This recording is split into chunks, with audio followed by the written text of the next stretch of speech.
You cannot resurrect what you refuse to bury. That is the first law. That is the first sword. That is the first flame. I have seen people cry out for change while clinging to the corpse of who they used to be. And so I ask you plainly, what are you still trying to keep alive that God already called finished? The struggle you feel, the stuckness, the slow suffocation in the same patterns is not because you are weak. It is not because you are broken. It is not because you lack discipline or drive or faith. It is because you are over-identified with the old garment. You are dressed in delay, cloaked in shame, wearing the robe of someone who once thought they had to earn love, hustle for acceptance, or bow to scarcity. But that garment has become grave clothes. You are not stuck. You are still calling yourself by a name you were never meant to keep. I speak with the voice of spiritual law now, with the fire of divine remembrance, with the sword of metaphysical truth. And I say this with holy love. Your false identity must be buried. It must be spoken dead. It must be surrendered so violently to truth that the lie cannot find a place to return. No more patching old wineskins. No more repeating decrees of defeat. No more dragging the story of your suffering into the sanctuary of your rising. The altar is ready. The tomb is waiting. The Spirit of God is hovering. And it asks one thing: will you let the old you die? Do not say you want wealth while you speak as one who fears increase. Do not cry out for love while you carry the voice of rejection. Do not beg for peace while making war with yourself every morning. What must die for your wealth to rise? What must be buried for your love to awaken? What must you burn so your peace can be born? This is not self-help. This is soul surgery. This is not motivation. This is the resurrection. I do not come to comfort your ego. I come to call forth your spirit. You were never meant to adjust to lack, to manage pain, or to memorize failure as identity. You were called, carved, and crowned with glory. And anything that does not agree with the I am must fall away, not slowly, not someday, but now. Declare it with me. I now lay down the false. I bury the old. I rise in the name of my new. This is the beginning, the sentence that starts the separation, the word that swings the sword. For as long as you believe you are your past, your patterns, your personality, you will repeat them. But when you speak from the high place, from the secret door, from the fire of the word, then even death must obey. You are not becoming someone new. You are remembering who you were before the world told you who to be. And that holy self, the true self, the God-named self, is not waiting. It is rising. Two selves cannot rule the same body. Just as light and shadow cannot hold dominion in the same place at the same time, so too the false self and the Christ self cannot share the throne of your consciousness. Either the ego rules with its chains of fear, or Christ speaks with the scepter of truth. But one must speak louder. One must be lifted up. One must be dethroned. I have watched many souls try to serve two masters, on the surface declaring truth, yet in the secret chambers of their mind, still bowing to the voice of limitation, fear, pride, and control. That is the voice of the ego, the small self, the identity built from wounds, memories, and the illusion of separation. It is the part of you that says, "Protect yourself when love arrives." It whispers, "Who do you think you are?" when opportunity calls. It screams, "Be realistic," when spirit begins to unfold the miraculous. And so I teach you the law of substitution, not as theory, but as spiritual surgery. You must speak one down and speak the other up. You must choose which voice will live through your mouth. Will you speak as one rejected or as one redeemed? Will you affirm what the world taught you or what heaven already wrote of you? You cannot say, "I am unworthy," and "I am divine," in the same breath without splitting your energy and fracturing your field. The ego is not cast out with force. It is starved with silence. It is replaced with word. It is substituted with rhythm. Every time you say, I am poor, you crown the ego king. But when you say, I am abundance made manifest, you resurrect Christ in you. When you say, I am broken, the old self weeps. But when you say, I am whole by the word of God, the tomb begins to shake. You do not fight the old self. You do not argue with the false voice. You do not wrestle with shadows. You replace them with light. You lift up the truth until the lie has no air to breathe. You speak as if heaven is already inside you because it is. You declare as if God is your breath because He is. You substitute every sentence born of fear with one forged in faith. You override the old recording with a new decree. This is why I give affirmations. This is why I demand repetition. Not to encourage shallow parroting, but to establish dominion. For repetition is rhythm, and rhythm is reprogramming. The law of substitution is the law of spoken exchange, and it begins with one sentence, said with conviction, repeated until it becomes flesh. I am not the old, I am the risen. Speak this not once but daily, not as a chant, but as command. For the voice you lift is the self you resurrect, and the Christ self in you waits not for permission, but for declaration. Will you give it voice today? Will you name it true? Then speak. For what you say must live, and what you silence must die. What you call yourself becomes your life, not someday, not eventually, immediately. Your word creates your world. Your declaration builds the structure your spirit must live inside. Your identity is not shaped by circumstances, it is sculpted by speech. The most sacred question you must answer is not, what happened to me, but rather, what do I call myself now? For identity is not remembered, it is pronounced. It is not inherited from man, it is inherited from spirit and activated through the mouth. The word says, let the weak say, I am strong. Not, let the strong boast of their strength, but let the weak, those in deficit, in brokenness, in depletion, speak forth the very opposite of their appearance. Why? Because truth is not reactive. Truth is not based on condition. Truth is creative. Truth calls things that be not as though they were. And when you speak from truth, you are not lying, you are resurrecting. When you say, I am strong, you are not denying your weakness, you are displacing it. You are letting it die. You are summoning the you that God already finished before the world began. The old self clings to titles forged in pain. I'm not enough. I'm the black sheep. I'm always behind. I'm the anxious one. I'm the failure. These are not identities. They are spiritual contracts written in fear and shame. And every time you repeat them, you renew the lease of the old self. You give the tomb permission to stay sealed. You make the false name your address. But the moment you say, I am chosen, I am free, I am divinely guided, I am wealth in form, I am radiant love, the old self trembles. Its contract is broken. The name tag falls off. A new you begins to emerge. Let me say it with fire in my bones. Your mouth is your resurrection tool.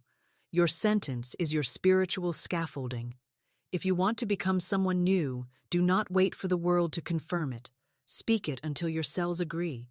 Speak it until heaven echoes back. Speak it until the mirror smiles in recognition. This is why every healing, every miracle, every awakening I have seen began not with effort, but with utterance. A woman who said, I am the head and not the tail, and watched her finances reverse. A man who said, I am forgiven, and walked out of addiction. A child who said, I am wanted, and felt peace for the first time. These weren't affirmations. They were identity shifts, decrees, announcements of the eternal self stepping forward and the old self stepping down. So I ask you now, beloved soul, what have you called yourself lately? And more importantly, what will you call yourself next? The answer is not far. It is as close as your breath. For the word is nigh thee, even in thy mouth. Speak, say, declare. For what you call yourself, you become. And what you refuse to speak cannot rise. You are not healed by hiding wounds. You are healed by speaking death to the lie that those wounds define you. The law of release is not gentle. It is not therapeutic. It is not halfway, and it does not negotiate with the old self. It crucifies it. For there can be no resurrection without a burial, no crown without a cross, no transformation without the tearing down of the false identity. The lie must die. The mask must fall. The voice of fear must be silenced, not with passivity, but with divine authority. What is the lie that has ruled your life? That you will always struggle, that love is not for you, that success belongs to others, that your past disqualifies your future? These are not just thoughts. These are spiritual agreements. And every time you repeat them, you crucify your true self and enthrone your limitation. But I tell you now, by spiritual law, you can reverse the crucifixion. You can speak the death of the lie and resurrect the truth. You can break the agreement with the old voice and sign a new covenant with divine identity. But first, you must release. Release is not repression. Release is not spiritual denial. It is declaration. It is crucifixion by the word. It is looking at the face of the false self and saying, "You are not who I am. You are the projection of fear, and I no longer serve you. I release the need to be wounded. I release the identity of lack. I release the repetition of the story. I release the crown of thorns I kept wearing in shame. I lay it down now." Jesus did not climb down from the cross. He surrendered to it, knowing that surrender was the doorway to dominion. So must you. You must choose with holy bravery to let the old voice die, not patch it, not medicate it, not explain it, but speak its death with fire. Say, "This self no longer rules me. This pattern no longer feeds me. This fear no longer names me. I speak the death of every false story. I crucify the counterfeit, and I rise in the power of who I truly am." This is the law of release, not by hiding, not by hoping, but by hurling the old self onto the altar of truth and watching it burn. You are not what happened to you. You are not your lowest moment.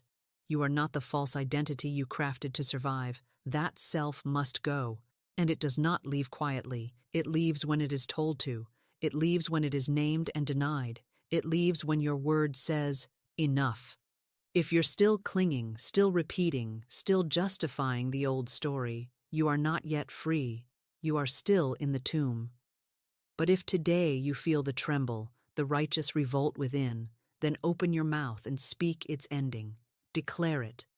Not to your mind, not to your journal, but to the spirit realm that responds to every word. Speak death to the lie. Speak life to the truth.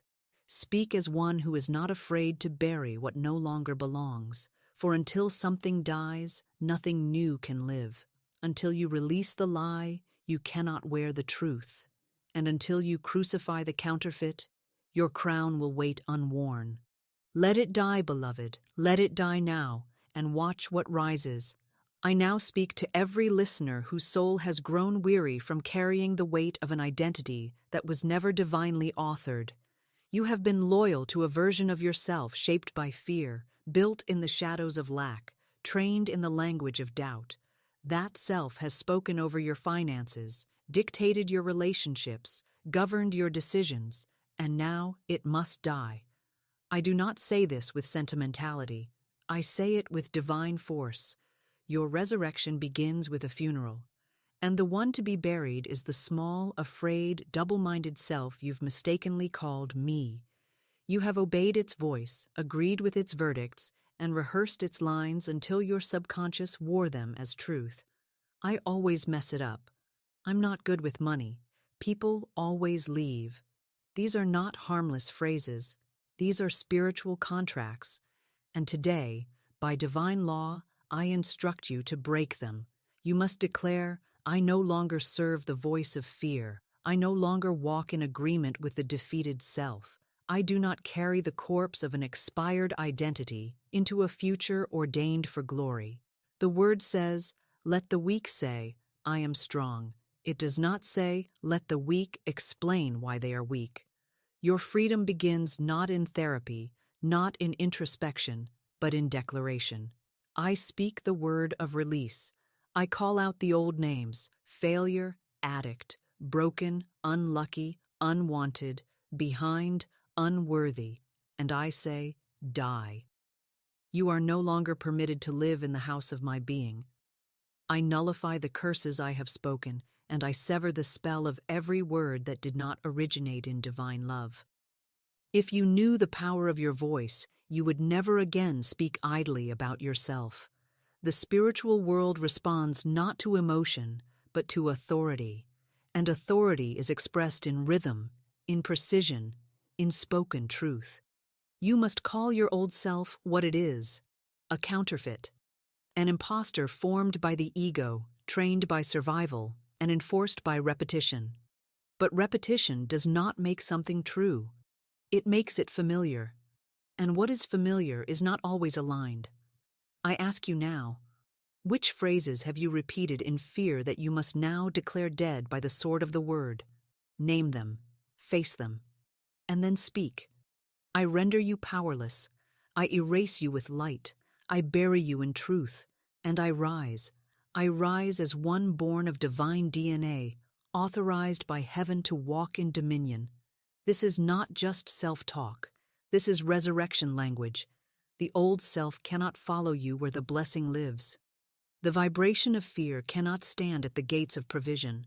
Let the dead bury the dead. You walk forward. If you feel resistance in your body, if your mind tries to negotiate a compromise with the old patterns, remind it. That self is gone. That mind was ruled by fear. That pattern was upheld by agreement. And I no longer agree. I agree with God. I agree with divine justice. I agree with multiplication, healing, overflow, perfect timing, perfect love, and my perfect place in it all. I release the agreements of delay, of shame, of poverty, of unworthiness. I cancel them by the blood of truth. This is your moment of release, and not a quiet release, a spoken one. Speak the release aloud because the body follows the voice. Say it with me now. I do not mourn the old self, I bury it. I do not negotiate with fear, I silence it. I do not delay my rising, I declare it. This is not a suggestion, this is spiritual law. Speak it, and the wall falls. Speak it, and the new self emerges. Speak it, and the dead will know you are no longer their home. Every morning is a resurrection, and every morning requires a funeral. You cannot rise in new power until you speak death to the old lie. The soul does not evolve by accident, it ascends by decree.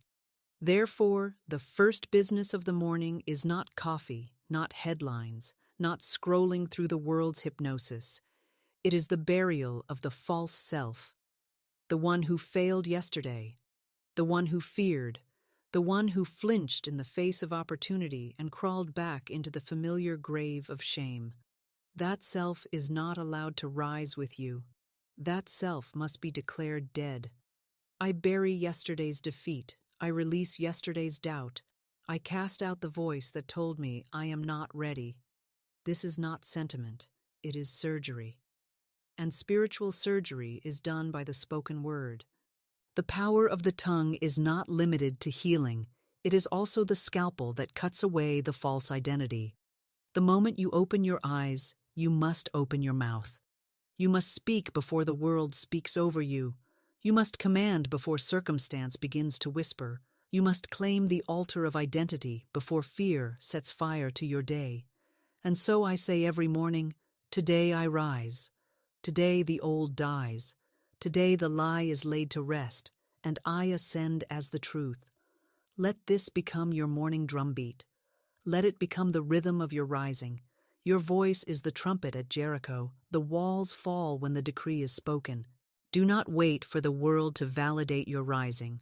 Do not wait for the absence of fear to act in faith. Do not wait for the feeling of power to speak from your dominion. You are not buried by failure, you are buried by silence. And you are not raised by circumstances, you are raised by the word. Speak it before you see it. Say it before you feel it. Decree it before you believe it. That is how the divine law works. The subconscious is not moved by theory. It is moved by repetition. Rhythm is the language of the body, and your word must become the rhythm of resurrection. Not once, not twice, but daily, faithfully, audibly. This is not motivational language. This is metaphysical law. What you repeat, you resurrect. What you bless, you breathe life into. And what you bury in silence, you are condemned to relive. Therefore, I say again, and I say it loud, today I rise. Today, the old dies. Today I walk as the new creature, and nothing of yesterday may follow me. Speak it. Live it. Rise. You must now learn to speak not from your wounds, not from your history, not from your lack, but from the throne. You must learn to speak from dominion. For when I say, speak as the risen, I do not mean to pretend. I do not mean to mimic what you are not. I mean to step boldly into the voice of the new creation and speak the world into alignment with your true self. You do not rise by wishing. You rise by word. Let there be light was not a plea, it was a decree. And until your mouth stops echoing the language of the grave, the stone will not roll away. You may be breathing, yes, but if your words are still saturated with fear, with loss, with I can't and I don't know how, then you are still speaking from the tomb. You are not stuck, you are not behind, you are simply out of sync with the rhythm of resurrection. So what is the rhythm? It is this. I am the new self and I walk as the risen. I do not beg, I bless, I do not chase, I magnetize, I do not fear, I decree. When I say I speak from the throne, I mean this. I speak from authority, not emotionalism, not reaction, not anxiety. I speak from the invisible seat of dominion that has already been given me. You must speak from the place where nothing is missing. The risen self lacks nothing. It is not trying to earn. It is not trying to prove. It is not trying to survive. It is here to rule. It is here to declare the unseen as seen, the impossible as inevitable, the new as now. Speak not as a seeker, speak as one sent. Now listen to me. Your life is not waiting for you to earn more, heal more, journal more, beg more. Your life is waiting for your tongue to align with truth. Your new name is the key. Your new identity is the weapon, and your word is the seed. Until you call yourself what God calls you, you will keep circling the wilderness of half-manifested good. You say, I'm trying. Numbers speak, I am doing. You say, I'm healing. Numbers speak, I am whole. You say, I hope. Numbers speak, I decree. The tomb rolls open for the one who speaks from the throne. And no man, no circumstance, no appearance can shut what your mouth has opened in faith. Do not walk as the wounded. Walk as the word made flesh. I have seen the impossible bow to one spoken line. I have seen dead finances breathe again when one man said, I am abundance walking. I have seen sick bodies shift at the name, I am the healed of the Lord.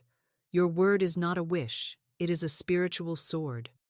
And when wielded from the risen self, it divides between lie and truth, lack and supply, death and dominion.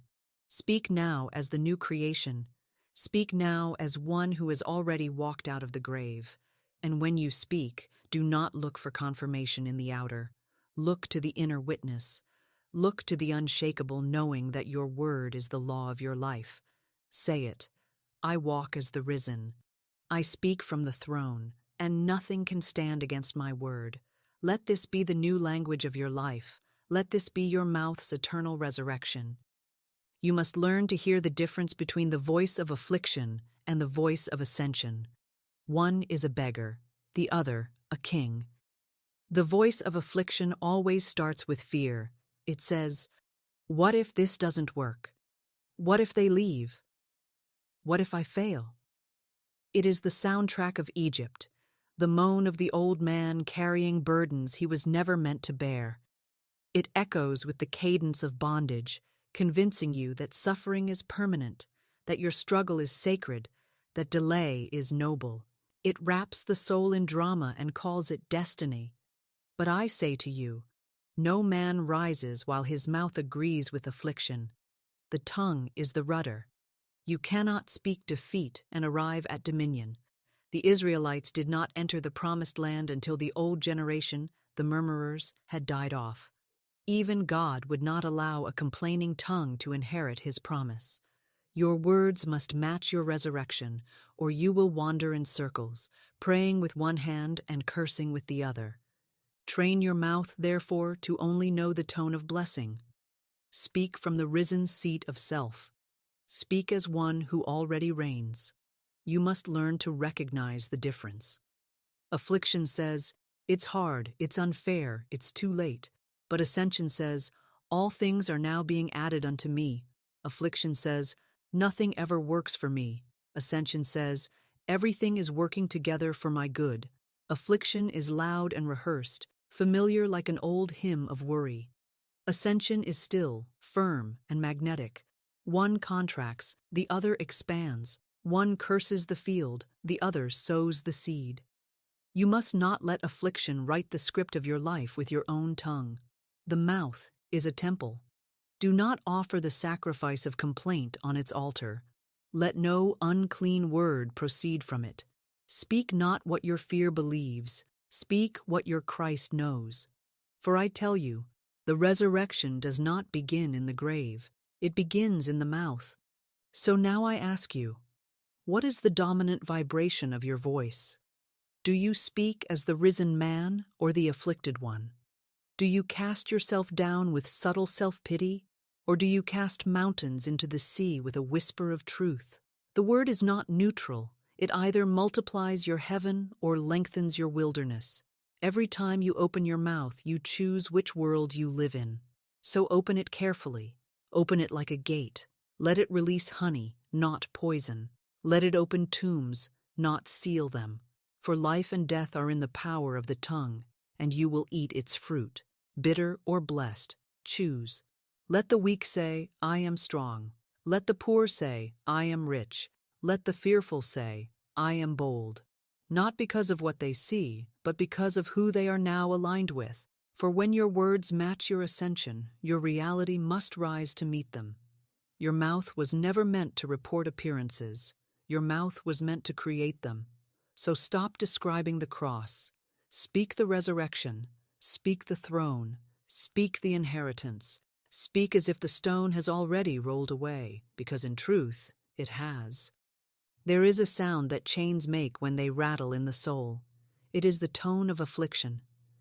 I have heard it in the words of men who speak defeat before the day has begun.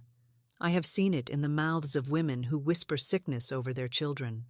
I have heard it in church pews, in drawing rooms, in meetings of business and family, in the trembling confessions of those who do not know they are prophesying their own bondage. They say, "I can't make it. It's always been this way. Money slips through my fingers. People don't love like they used to. The world is getting darker. It never works for me." These are the phrases of affliction. These are the hymns of Egypt. They do not come from heaven. They come from history. They do not proceed from the Christ within. They proceed from the wounded echo of former selves who never dared to die and therefore never rose.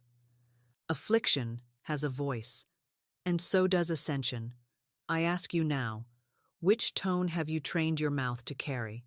Do you speak as one who is still buried in the tomb of lack, loss, illness, and confusion? Or do you speak as one who has rolled away the stone? Do you speak as one who is still buried in the tomb of lack, loss, illness, and confusion? Or do you speak as one who has rolled away the stone and walked into a morning of miracles? The mouth does not lie. You may claim to believe in abundance, yet speak of expenses. You may say you trust divine timing, and still curse delays. You may kneel in prayer for healing, but rise with the tone of complaining. This is not resurrection. This is rehearsal. Rehearsing the life you no longer want with the words that keep it alive. The word is a resurrection instrument. With it, Jesus called forth Lazarus. With it, you call forth your true self. The grave clothes are removed by the word, not by effort. Loose him and let him go, said Jesus. The resurrected tone does not plead, it commands. It does not describe the tomb, it names the promise. It does not echo history, it heralds heaven. Speak as one who has already risen. Speak as one who cannot die. Speak as one whose treasure is not in the hands of men, but in the vaults of divine law. Speak the blessing before the miracle arrives, for the blessing is the miracle's oxygen.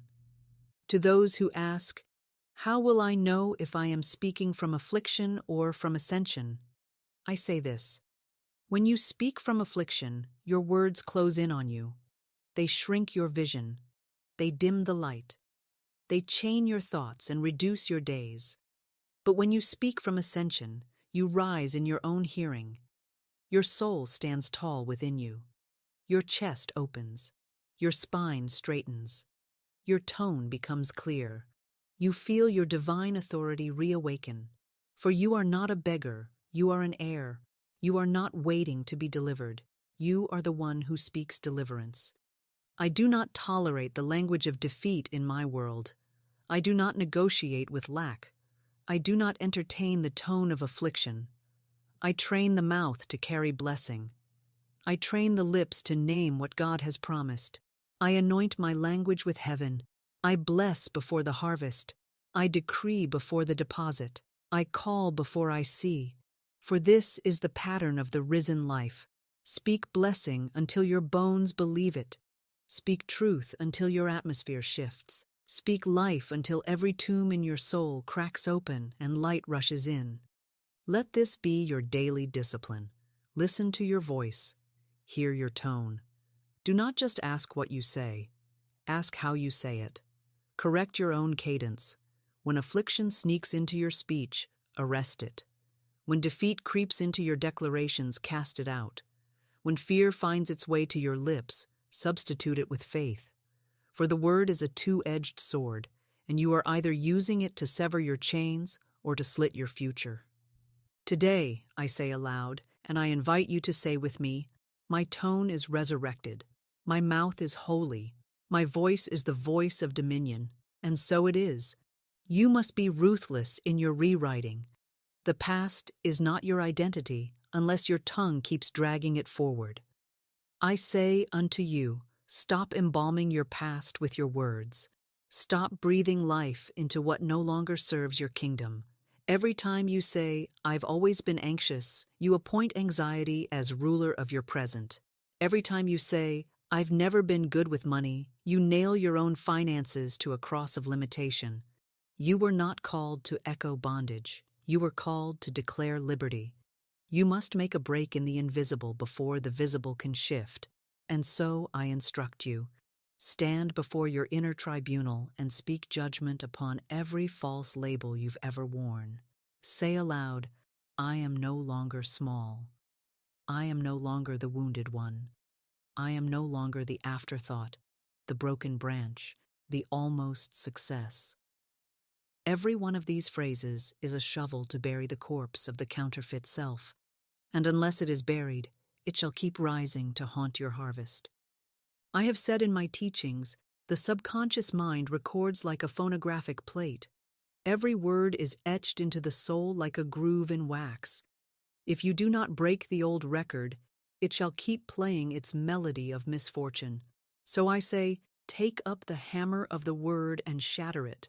Say, I am no longer the one who lacks. I am no longer the one who fears. I am no longer the one who waits. You must not simply think these phrases, you must proclaim them. The word is God in action, and what you speak into the law shall return unto you pressed down, shaken together, and running over.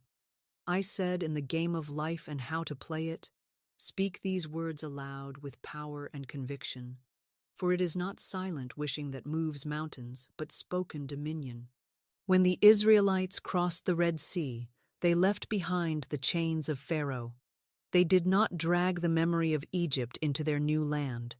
But you, many of you, try to enter your promised future while still speaking the tongue of bondage. You say, I'm trying to change. Stop trying. Begin declaring. You say, I'm healing. Say instead, I am whole now. You say, I don't know if I can. Say instead, I am backed by the infinite. I can do all things through the Christ within. This is how you burn the false record with truth. Not by sentiment, not by journaling, not by endlessly analyzing the old tape, but by setting fire to it with the matchstick of the word. Your mouth is the altar, your phrase is the offering, and your faith is the fire. Say it, I am no longer living under the old name. Say it again until the vibration becomes your new skin, until the labels peel away, until the atmosphere changes. Say it until the heavenlies rearrange themselves to mirror your courage. I once said, let the weak say, I am strong. I did not say, let the weak analyze their weakness. I did not say, let the weak get validated. No, I said say. The word is the gateway. The word is the weapon. The word is the rewiring. So now, beloved listener, take up your divine pen and write. I am no longer afraid of my own power. I am no longer loyal to struggle. I am no longer at war with myself. And once you have written, speak it aloud until the atmosphere shudders, until your old self hears it from its grave and trembles, until only the truth remains. This is how resurrection begins, with a tongue that buries the lie and an identity born from flame. Speak now. The old self is on trial, and only the word shall judge. Let it be guilty, and let the new self rise. You cannot walk in dominion while wearing the rags of your former name. The tongue is the chiseler of reality, and what you say about yourself becomes the image etched upon your life. The law is simple and inescapable. What you name, you become. If you say, I'm always late, the law bows to that command and ensures delay. If you say, I'm just not consistent, then inconsistency is made flesh. Words are not passive. They are projectiles. They are blueprints. They are summons. The subconscious does not argue. It obeys. And so long as you call yourself by the names of weakness, so long shall your life walk in the garments of delay, disorder, and disappointment. What you decree about yourself builds the temple or the tomb of your identity. You must choose which it shall be. The old self will offer you phrases like comfortable chains. It will say, I'm a procrastinator. And you will nod in agreement, not realizing you've just invoked delay into your destiny. But I tell you now, there is no such thing as a harmless label. Every phrase you attach to your I am either glorifies God or magnifies limitation. There is no neutral speech. There is no idle word. To say I'm shy, or I'm unlucky, or I'm broke is not just self-description. It is spiritual self-sabotage. You are throwing down altars to error and kneeling before them in ignorance. But the moment you awaken, the moment you renounce the false names and reclaim your true title, everything changes. The spiritual man knows to declare, I speak, and it is done. He does not say, I'm trying. He does not say, I'm hoping. He says, I am the resurrection and the life of every buried promise in my soul. When the old self whispers, you always mess it up, the spiritual man replies, I am order, I am precision, I am the voice of completion. When the lie arises, you've never followed through. The truth rises higher and says, I walk in divine discipline and perfect execution. I am led, I am obedient, I am crowned. Scripture does not say, let the weak say, I'm trying to get stronger. It says, let the weak say, I am strong. This is not spiritual suggestion, it is law. It is identity through declaration. It is the spiritual crucifixion of the false self through the spoken word of God. You must say what Spirit says about you, even when the evidence mocks you. Even when the outer world screams contradiction, your inner world must remain anchored in divine description. You are not your habits, you are not your past, you are not your trauma, you are what you call yourself today. So I ask you now, what names must die? What self-labels must be buried that the Christ identity may rise in you? Take inventory of the phrases you say when you are frustrated, when you are tired, when you are hurt. Do you say, "That's just how I am"? Or do you say, "That's who I was, but I speak a new name over myself now"?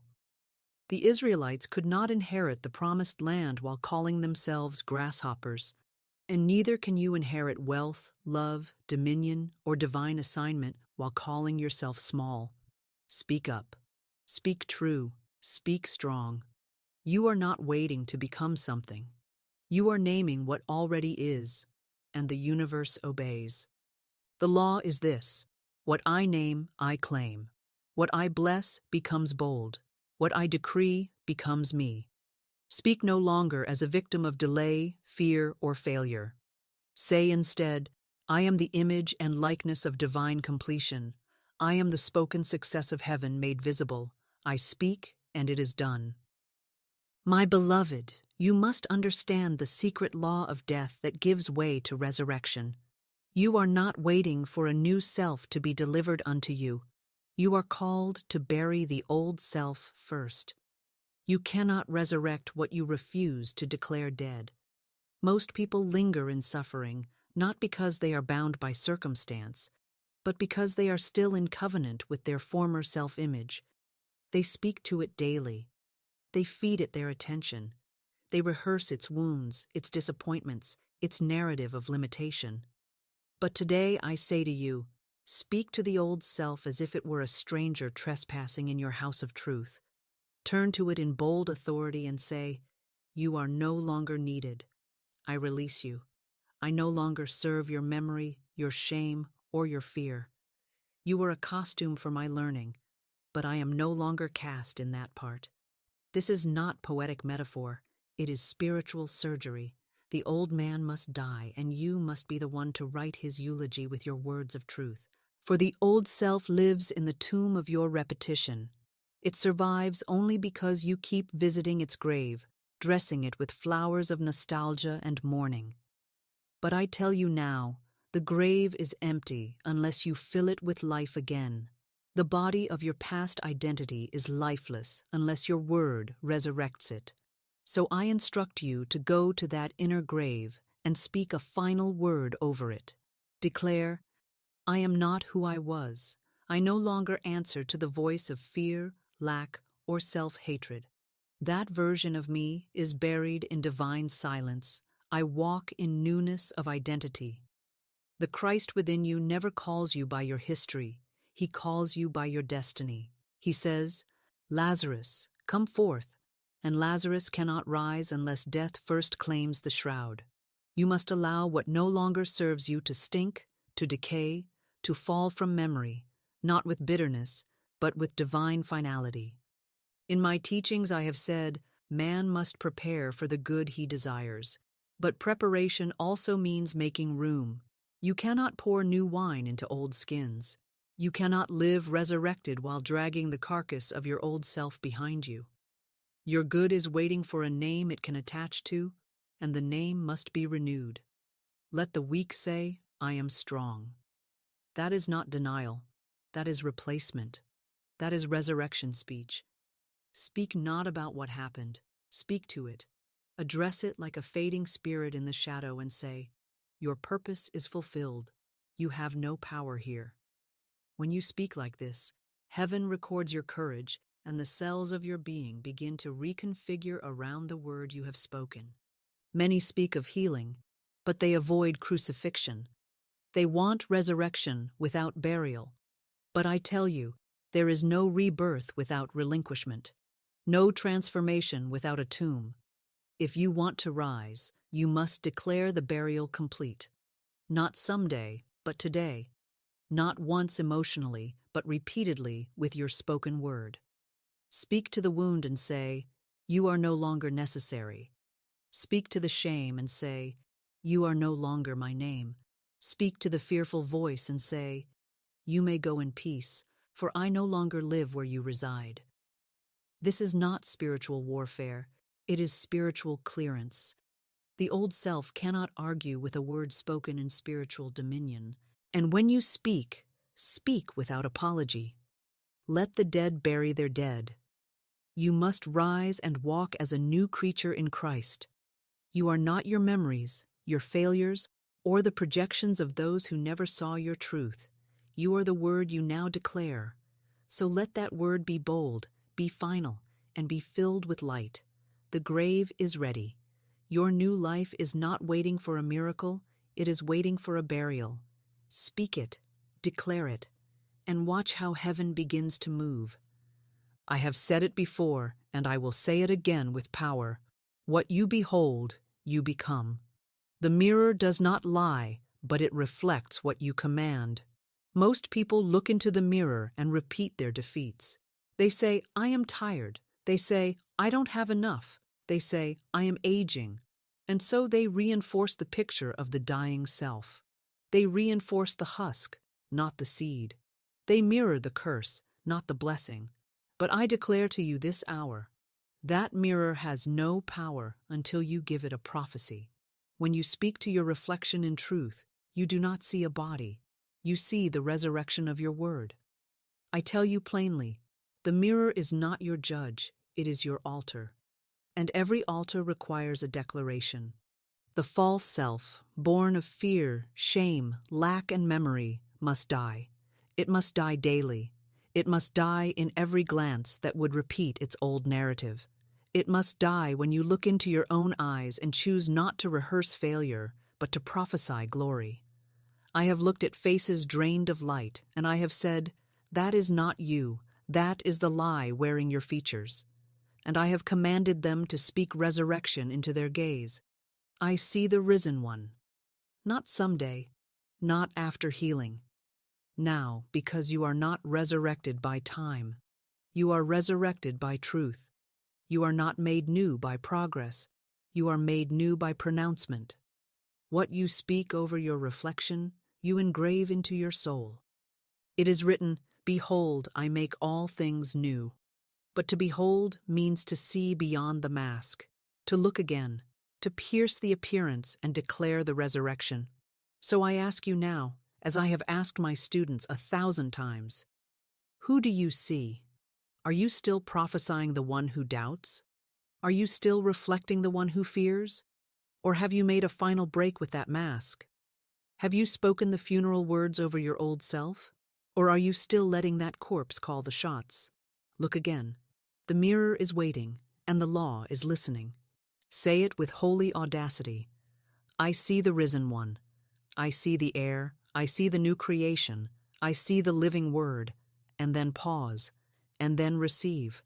You do not need to fix yourself first. You do not need to deserve what you see. You need only to behold with faith, and the Spirit will do the rest. You are not manifesting a better version of your ego. You are not upgrading the caterpillar.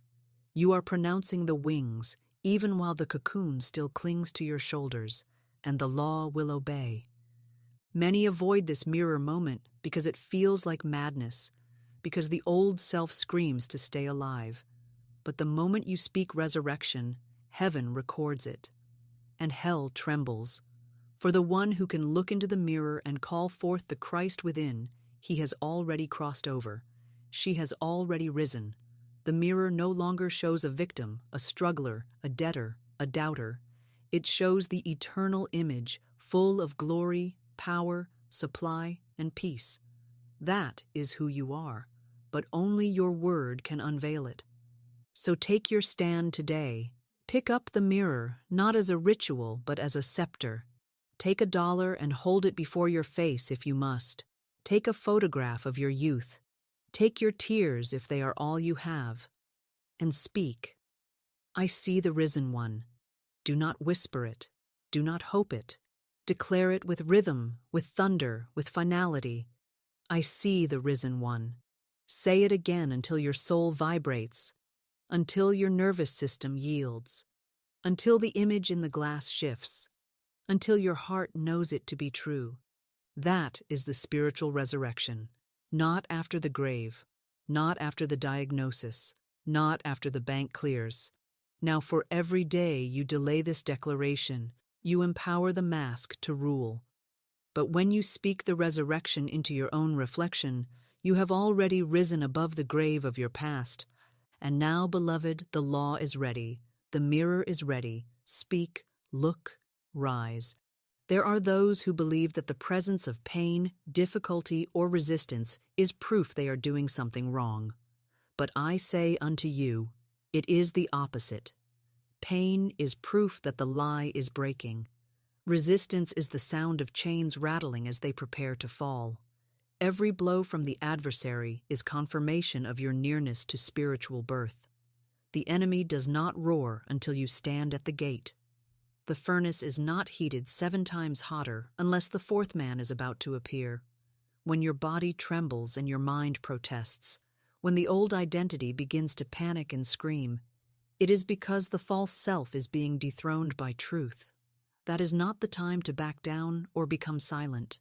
That is the time to speak louder, to declare more boldly, to stand more still in spiritual authority and say, "This is my hour. I do not retreat.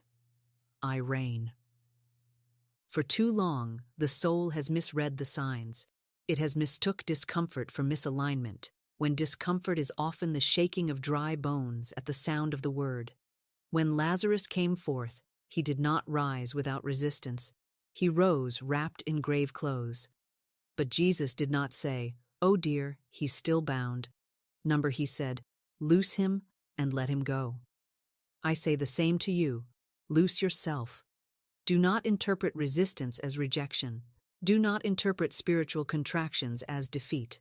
They are proof that the womb of your becoming is opening. Speak louder. Declare even while the appearance is unmoved, even while the bill is unpaid, even while the fear still whispers. Declare, "This is holy ground, and I am giving birth to the new. I will not mislabel my pain again. I will not retreat from resurrection." The lie wants your silence. The lie wants your reversal. The lie wants your agreement with appearances. But I say, agree with truth and keep speaking. If the tide roars higher, let your voice rise with it. If the flames lick closer, let your praise burn hotter. When the resistance grows, so must the declaration. For the law of reversal states that every outward pressure can become inner power when the word is spoken. No weapon formed against me shall prosper, not because it was never formed, but because I never gave it my agreement. I never crowned it with speech. I never bowed my tongue to its illusion. The enemy cannot hold what I bless. The appearance cannot survive what I decree dead. And resistance cannot stop the rising of a soul who knows its origin in God. I do not argue with fear. I do not debate with doubt. I do not negotiate with appearances. I speak the word, and I walk forward, even if I walk through fire. Because I know what Daniel knew, that lions become pillows in the presence of divine authority. I know what the widow knew, that the empty vessel multiplies when the word is obeyed. I know what Mary knew, that even when the world sees no man, the word can still take flesh. So when resistance roars, I do not panic. I prophesy. I speak not as one under trial, but as one who governs trial by truth. I do not flinch. I do not freeze. I do not flee. I fix my eyes upon the invisible, and I say with authority, "You are evidence that I am near. You are proof that I must not stop. You are the final guardian at the tomb of my old self, and I now roll away the stone." Let the resistance rage. It is nothing compared to the word I carry, and the word I carry shall not return void. Every time you spoke lack, you signed a contract. Every time you entertained fear, you signed your name in agreement with bondage. Every time you declared, "I can't," "I never," "I don't," You bound yourself by invisible oath to an inferior identity. But I tell you, no soul is bound unless they speak it so. The spirit does not recognize the scribbles of fear. It only recognizes the bold ink of truth.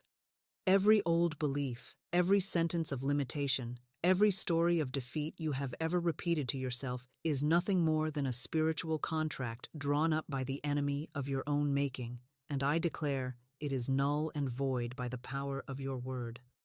I have said before, and I say again, you must speak death to the lie before you can speak life to the truth. If you do not renounce the false identity, you give it power, and what you give power to, you must then serve. You may have believed you were the victim, the failure, the always late, the never picked, the one who gets close but not quite. But these were only lines handed to you by fear, memorized by habit, and recited in the theater of appearances. They were never written by the hand of God. The divine self cannot rise while the false self is still performing. Tear the script, cancel the scene, burn the old contract and declare, that is not my name. That is not my covenant. That is not my inheritance. The law is always waiting for your command. It does not argue. It does not discriminate. It does not hesitate. It acts. So when you say, I am tired, the law says, so be it. When you say, I never win, the law does not comfort you, it confirms you. But the moment you say, I now rip every false agreement with lack, with delay, with defeat, you break the back of the bondage you once called normal. What is normalized in speech becomes legalized in spirit. What is permitted in language becomes permission in the realm of demonstration. Therefore, speak this moment with sacred violence. Every old belief is a signed contract, and I rip it with my word. I dissolve it with my voice. I disown it with my authority. You are not under the law of man, but under the law of the Spirit. And in spiritual court, only one thing has jurisdiction: your word. Not your feelings, not your history, not your trauma, your word. That is the pen that writes your fate. That is the signature that holds divine standing. So if you want to see what your tomorrow holds, ask not your mood, ask your mouth. If you want to rise into new wealth, new love, new power, you must renounce the inheritance of the old self with fire on your tongue. I no longer sign for struggle. I no longer agree with delay. I no longer answer to the name of fear. Say it. Say it until your bones obey it. Say it until the unseen world registers it. Say it until the old contract curls in ash at your feet. He who signed in fear must now speak in fire. He who agreed with suffering must now declare dominion. For you cannot live in truth while cohabiting with lies. You cannot ascend in spirit while anchoring yourself to shame. Tear it up, cancel the covenant, and speak aloud. I walk under no curse. I renew no bondage. I confirm no sentence but the sentence of freedom. The old self dies with a word, and the new self rises on its ashes. Speak now. Burn the old contract, and say only what heaven is allowed to echo. You are not waiting on time. You are not waiting on money. You are not waiting on people.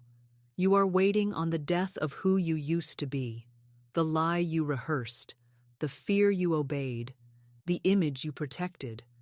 Every delay in demonstration is a mercy from divine law, for if your blessing arrived while you were still carrying the dead self, it would be swallowed up in confusion, guilt, sabotage, or loss. Your word is not designed to decorate the ego. Your word is the flame that burns it. And so I say, there comes a time in spiritual maturity where you must command the burial. The old self does not die quietly. It bargains, it rehearses, it panics. But I do not allow you to comfort what God has commanded you to crucify. The cross always precedes the crown, and so I give you now a 7-day command, 7 days of sacred spoken substitution, where the death of the lie becomes the birth of the new life. Day 1. Speak this aloud. I revoke every word, every vow, every identity that kept me small, stuck, or in fear. I am no longer in covenant with who I was. Feel that declaration slice the cords of the past. Do not argue with the remnants, just keep speaking. Day 2. I no longer serve my struggle. I no longer perform for approval. I am not my wound. I am the word. This is the day your soul begins to surface. Speak it even through trembling lips. Day 3. I am unavailable to be who I was. I bury the ego with joy. My resurrection has already begun. This is your holy turning. The energy of resistance will flare up to keep your former self alive, but speak louder than it. Walk in circles if you must. Weep if you must. But do not stop. Declare it until your atmosphere shifts. Then, Day 4. Now you begin to speak the rising. The old has passed, the new has come. I rise today in perfect union with divine law. Say this as you rise from sleep, as you walk to work, as you hand over money. Let this phrase saturate your system until it echoes in silence. Day 5. I walk as the risen one. I magnetize by identity, not by effort. I release the residue of every old cycle. As you speak this, your field begins to reorder itself. New people, new ideas, new instructions begin to appear, not because you earned it, but because you aligned with it. Day 6. I am not trying to change. I am already made new. And let that be your refrain. You are not fixing what was. You are obeying what is. You are not begging for transformation. You are agreeing with it. Day 7. I am the living proof of resurrection. The old me is unrecognizable. The new me is undeniable. I walk in final authority. This is not repetition, it is resurrection. The word spoken 7 times with full surrender dismantles every fortress of delay. Speak as though you mean it. Speak as though you've already risen. For the only thing standing between your present and your promise is a mouth too timid to command the burial. 7 days, 7 decrees, 1 death, 1 rising. Do not rehearse the dead man's fear. Do not negotiate with the tomb. Speak it, bury it, rise. You must carry the cross before you ever wear the crown. That is the law, and the cross is never outside. It is always inner. It is not what people say, not what life takes, but what the false self screams when it is no longer worshipped. The cross is the burning of pride, the death of old identification, the agony of yielding every idol and every lie we've built our lives around. And yet, it is through that death that the crown descends, not by struggle, but by surrender. I have said it before, and I will say it again. Man suffers because he clings to old habits, false roles, outworn labels, and inherited fears.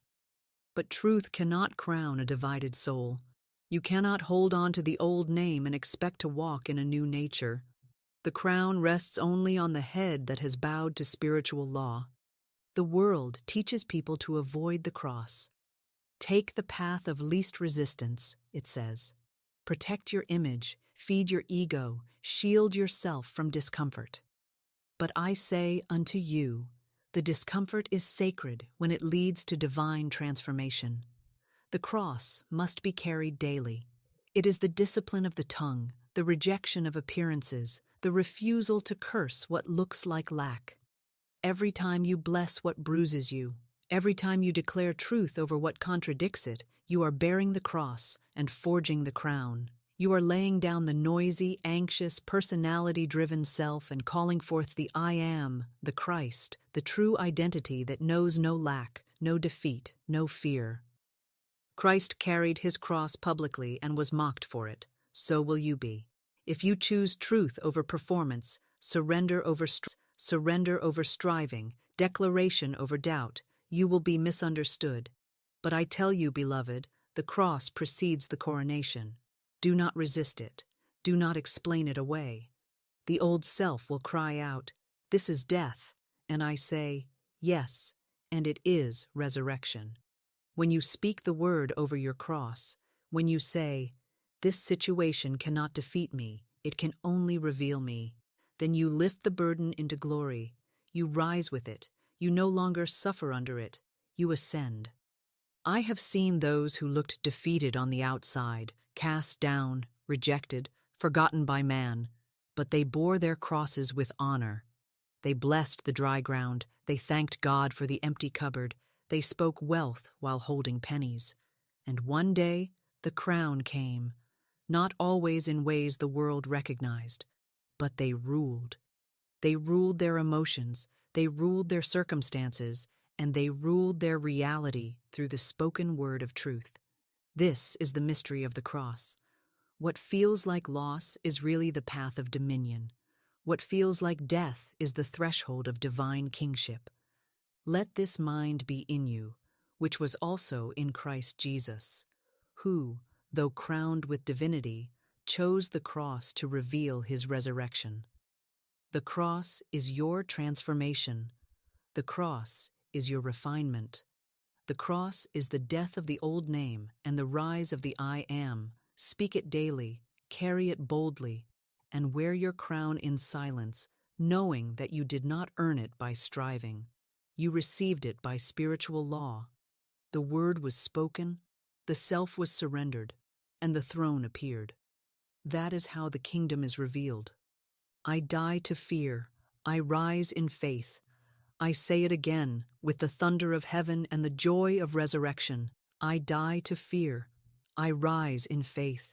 For fear is not mine, it is a garment of dust, a voice of the grave, a shadow that flees when I speak light. I rise because I speak. I ascend because I declare. I refuse to walk beneath the burden of false appearances. I speak the word that lifts me. I speak the word that frees me. And in my speaking, the fetters fall, the tombstone rolls back, and I emerge, not as I was, but as I am. Born anew by declaration, birthed in truth, washed in the silence of divine remembrance. I no longer walk with the dead thoughts of doubt. I no longer feast with the ghosts of guilt. I die to fear. I rise in faith. My words bury bondage. Every syllable I release is a shovelful of power thrown onto the grave of my former chains. Every declaration is a hammer blow against the lock. Every truth spoken is a burial cloth wrapped around deception. I no longer entertain the idea that bondage is real, for it only lived in the unspoken places. Now I speak. I speak until every shackle trembles. I speak until every lie dissolves in the fire of my certainty. I speak the burial of limitation. I speak the funeral of fear. I speak the silence of every false name ever assigned to me. My words are not suggestions. They are sentences, final and binding, uttered with the authority of divine law. My words bury bondage. My mouth is the tomb and the trumpet. Out of this mouth comes death to error and resurrection to truth. It is both the grave and the gate. What I speak, I entomb. What I declare, I resurrect. With one breath I bury shame, and with the next I raise dignity. I have seen the power of this mouth. It has spoken itself into darkness, but now it speaks itself into light. It is no longer a mirror of the world. It is the mover of the world. I trumpet justice. I trumpet increase. I trumpet health, joy, love, and divine right outcomes. This mouth is not neutral. It is not idle. It is holy. It is dangerous to all that is false and dormant. My mouth is the tomb and the trumpet. I speak the funeral of failure. I will not weep over what never belonged to me. I will not eulogize the lie. I gather no flowers for what God never planted. I speak ashes over every betrayal, every collapse, every almost that haunted my soul. I lay them to rest, not with sorrow, but with song. For I have learned that failure is not an enemy, but a fallen mask. And I now speak the funeral, not in sadness, but in spiritual finality. No memory may resurrect it. No echo may call it back. The tomb is sealed. The stone is rolled. The obituary is written. Here lies failure, unclaimed, unnamed, undone. I speak the funeral of failure, and I rise as the heir of divine success. Old names no longer reach me, not the name I was called by those in fear, not the name I answered to in seasons of compromise. I am no longer accessible to insult, to limitation, to inherited shame. The mail of judgment is returned unopened. The voice of ridicule finds no audience. I have moved beyond the reach of old names. You may call, but I no longer come. I dwell in the high tower of I Am. I reside in the mansion of divine remembrance. I have no allegiance to the mask. I answer only to truth. I bow only to God. I am not who I was called. I am who I call myself. Old names no longer reach me. I walk in divine dominion. This path beneath my feet is not random.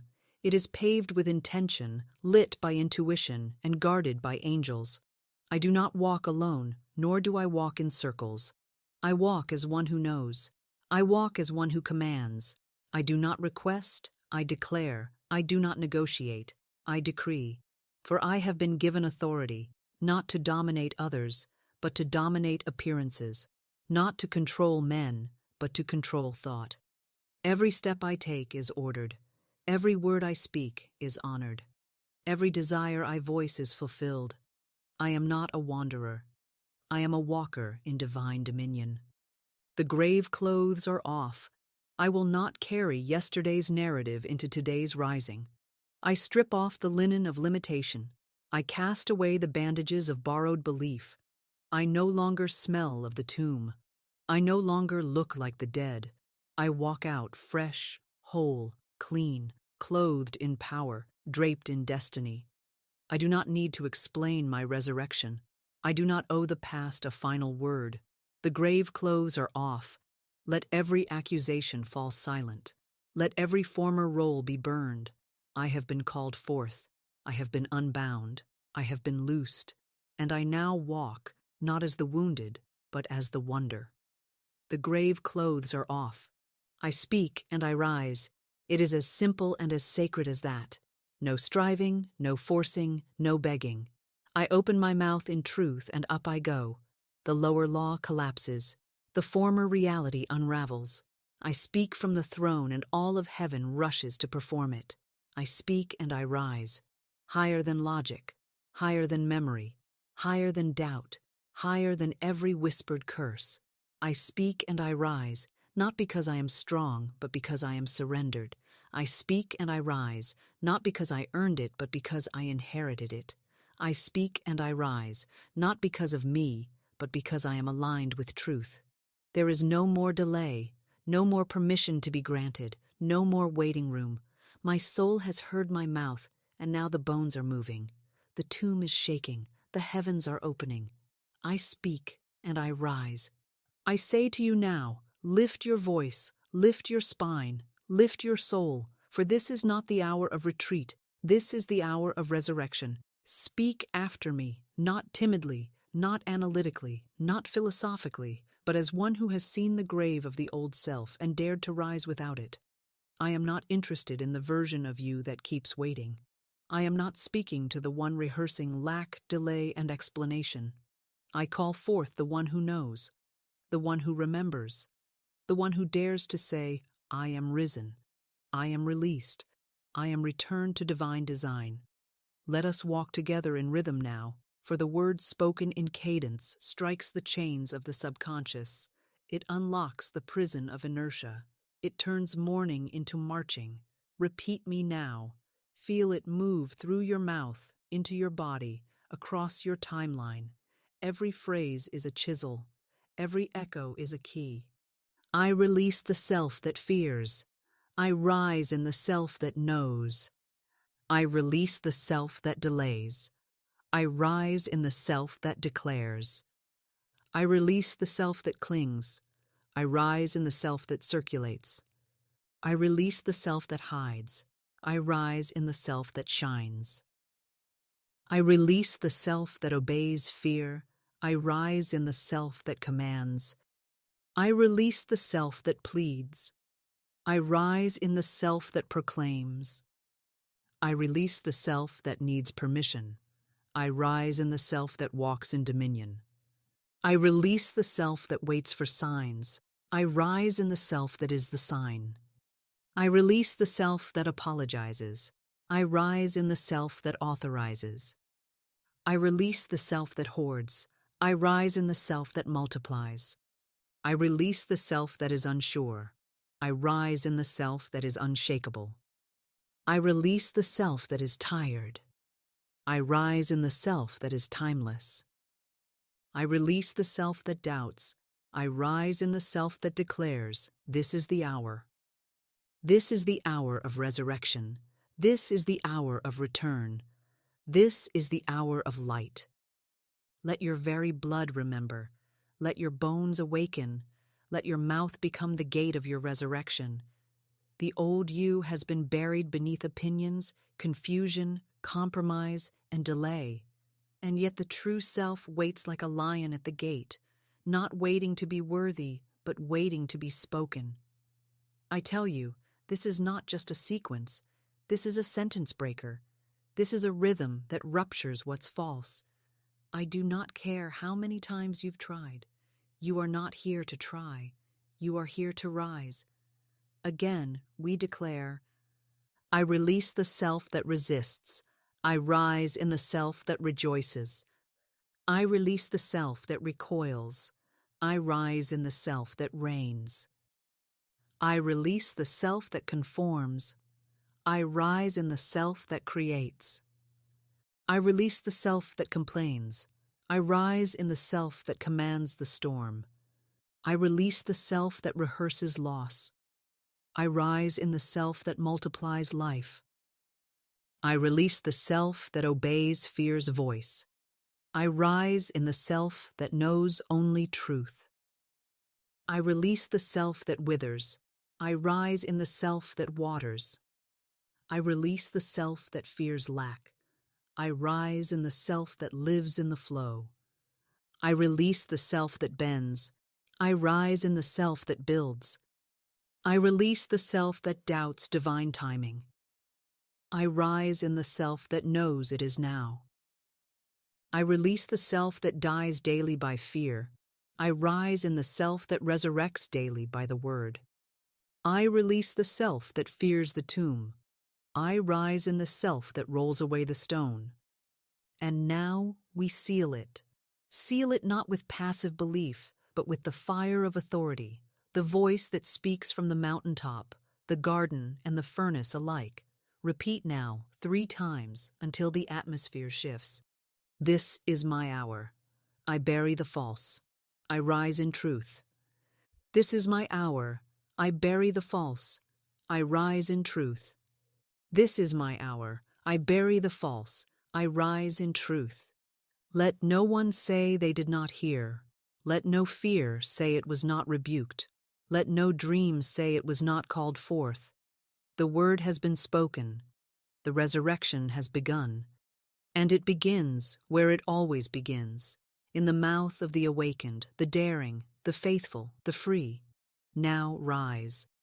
The old self cannot wear the garments of glory.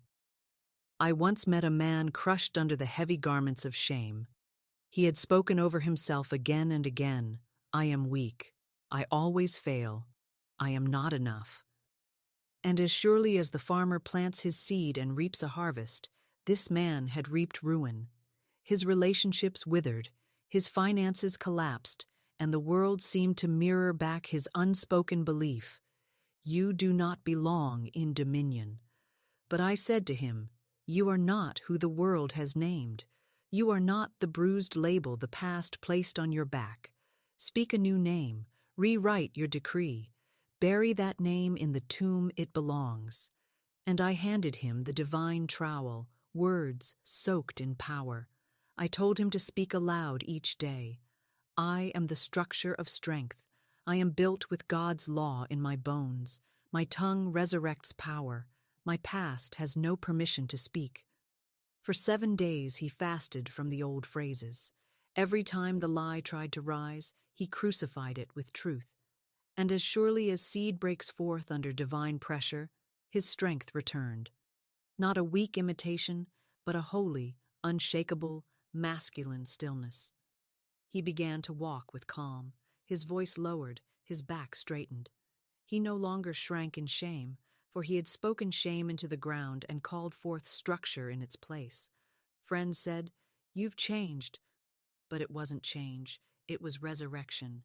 He did not become someone else, he became the real man, buried beneath borrowed labels.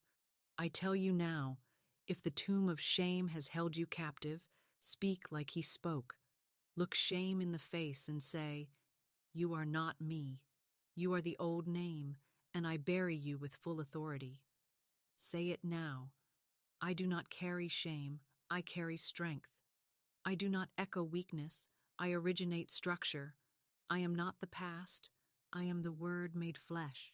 And watch what begins to rise.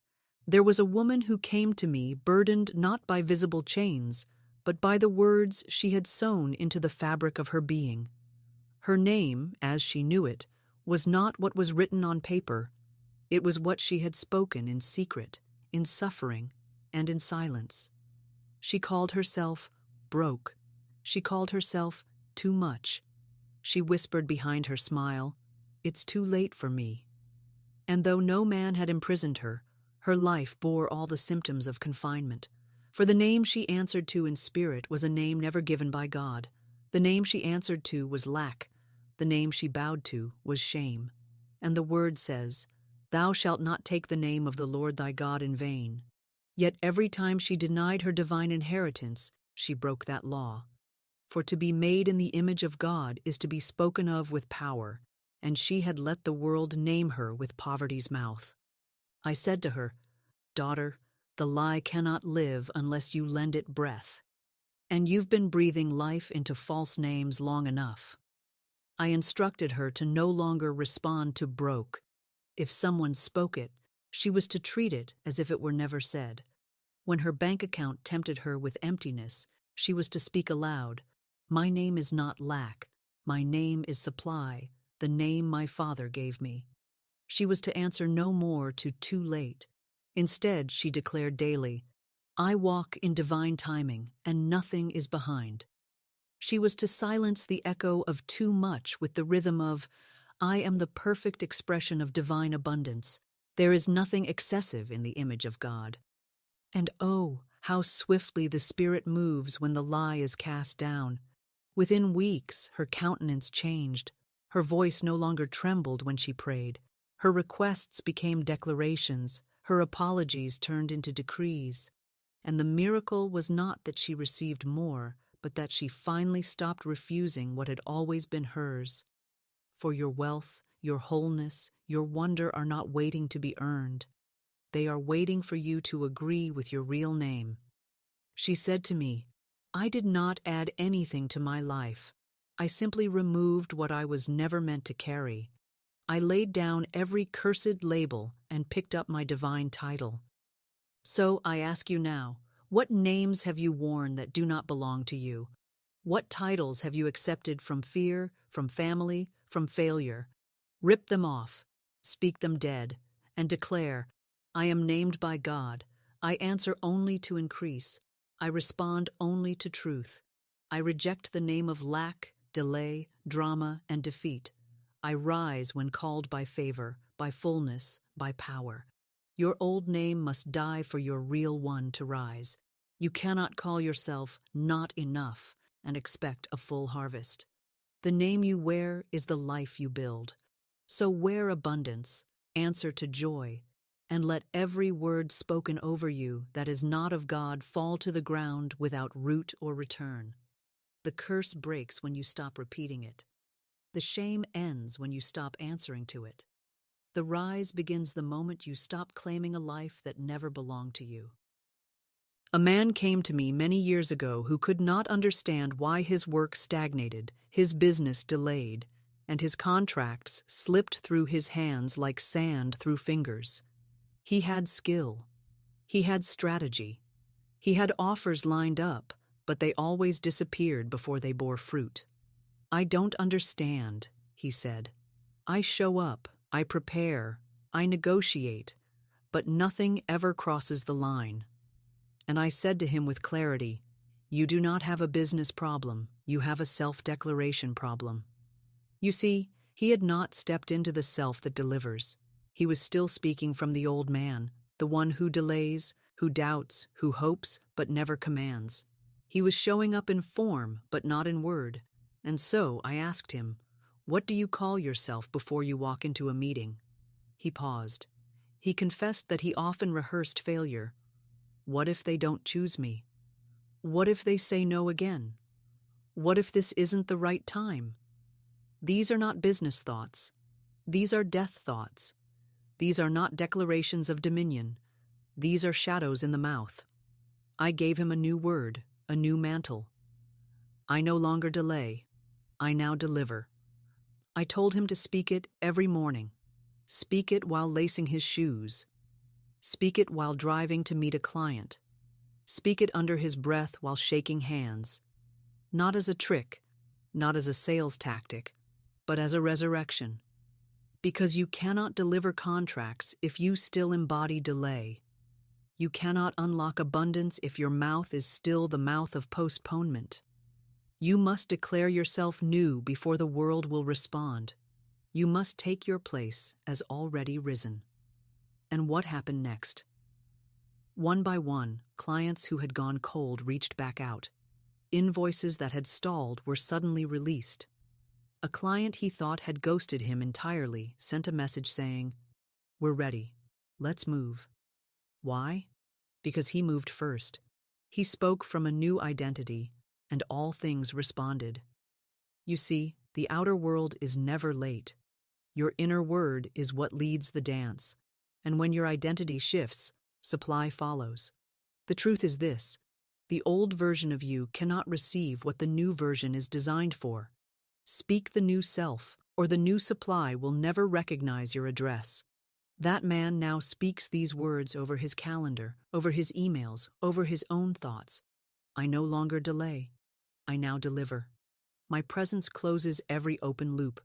My word finishes what fear began. I am the end of confusion and the beginning of clarity. I no longer stall. I circulate. I release. I multiply. I deliver. And so I say to you, stop calling yourself trying. Stop calling yourself waiting. Stop naming yourself almost. Life does not respond to almost. Heaven does not pour out for maybe. You must speak like one who already is. Your identity must match your assignment. You must call yourself risen or remain among the unchosen. Speak it now. Speak it boldly. Say, I no longer delay. I now deliver. And it shall be done unto you. I remember the woman who stood before me, trembling not with fear, but with the reverberation of a decision that shook her entire bloodline. She said, "It ends with me." And I say what begins. That was not poetry. That was power. That was spoken dominion. Her words were not formed out of human pride, nor emotional drama. They came from the altar. For she had suffered long, and she had suffered silently, as many women do, swallowing lack, inheriting fear, recycling patterns of survival so deeply coded into her speech that even her laughter was laced with apology. Her mother had spoken poverty as if it were prayer. Her grandmother had spoken silence as if it were safety. And now here she stood, weary from the war but weaponized by truth. She had learned the law, that the mouth is generational real estate, that curses can run through family lines not as superstitions, but as speech. And she had seen it, how one woman's shame becomes the next woman's scarcity, how what her mother feared, she inherited, how what her grandmother swallowed, she too digested. But this woman did not come to me for comfort. She came for combustion. She came to burn the bridge between the old and the new, and she asked, "How do I become the resurrection in my family tree?" And I said, "You must speak the funeral first. You must give death to the lie that says, 'This runs in our blood.' You must bury the myth that says, 'We've always been this way.' You must declare that your DNA is not your destiny unless your mouth agrees. So she walked through her house, through every room where memory had settled like dust, and she said out loud, I release the speech of struggle. I release the loyalty to limitation. I release the inherited fear of men, of money, of miracles. I release the weight of what was never mine to carry. I declare it ends with me. I declare I no longer eat the bread of sorrow. I declare my children will never hear me speak the language of lack again. And the atmosphere changed, not with fanfare, not with lightning, but with authority. Something shifted in the silence, because silence had been the language of suppression, and now the sound of truth, released through the spoken word, shattered the spell. Beloved, I tell you this plainly. Your past does not possess the power to perpetuate itself unless you give it voice. If you are still repeating the words your parents spoke in fear, you are still tethered to their experience. If you are still rehearsing old narratives of suffering, you are not honoring your lineage, you are extending its bondage. Let the dead bury the dead. Let the fearful keep their stories. But you must speak as the resurrection and the life. For the curse ends not by therapy, not by thought, but by declaration. It is the word that breaks the yoke. It is the word that severs the inheritance of shame. And it is the word, spoken with boldness, that initiates a new bloodline of boldness, of blessing, of divine supply. Do not say, but I come from nothing. Say, I come from God, and through me all things are made new. Do not say, but we've always struggled. Say, this household now lives under grace, not generational grief. Do not say, but I don't know how. Say, I am taught of the Lord, and great is the peace of my children. If you knew what your words activated, you would never again let your mouth wander into fear. Speak not what was, speak what must now be. Declare daily, I am the first fruits of freedom in my family. I speak as one delivered. I speak as one chosen. I speak as one through whom God plants a new garden. And this time, we will not be cast out.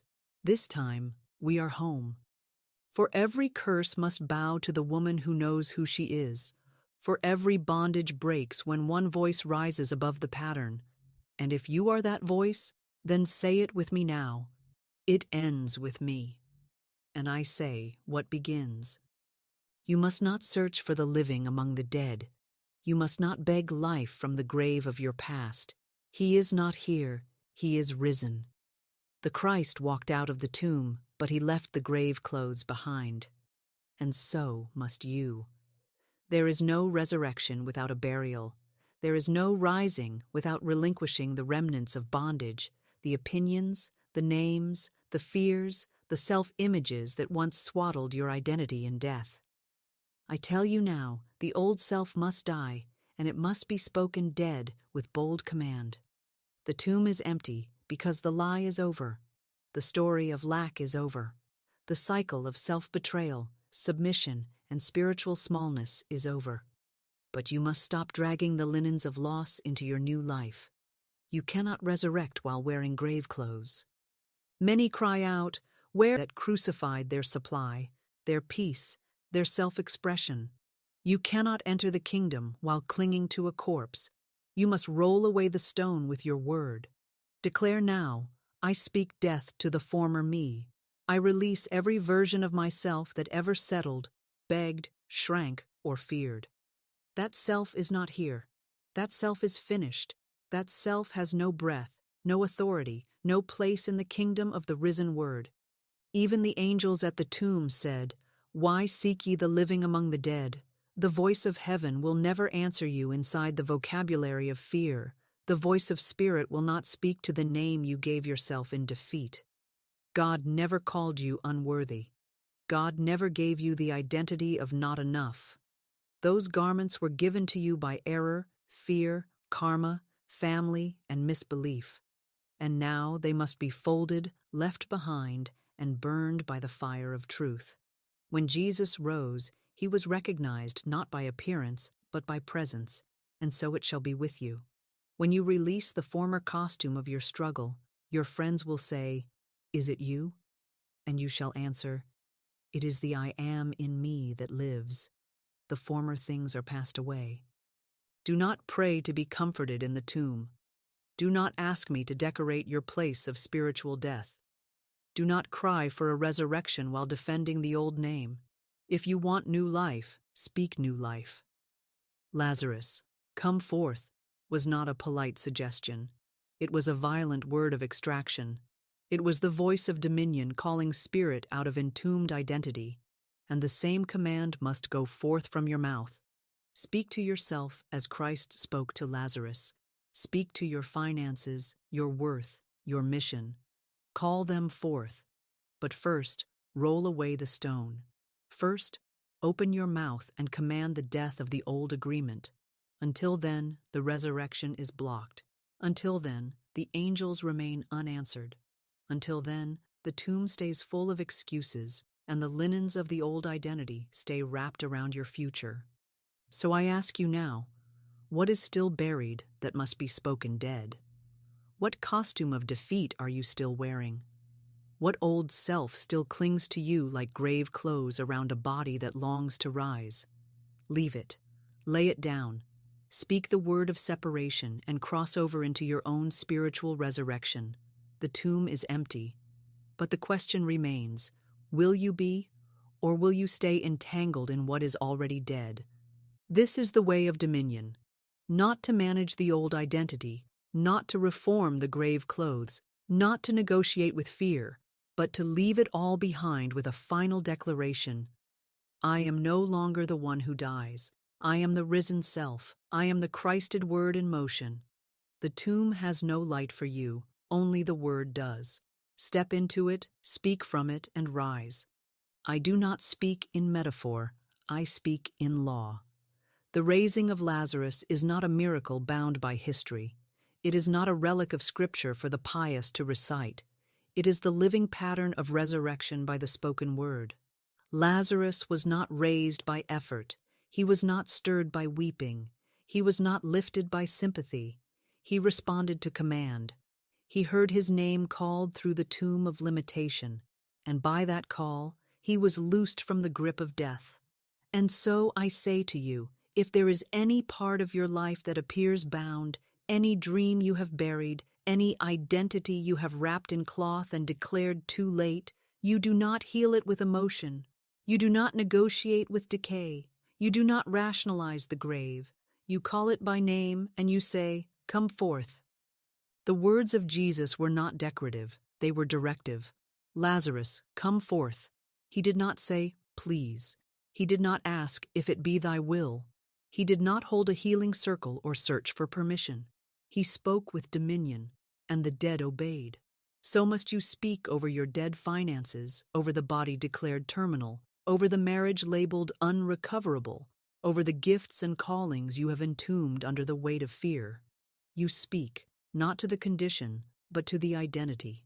You speak to the true self, the God-appointed Lazarus within, and you summon it.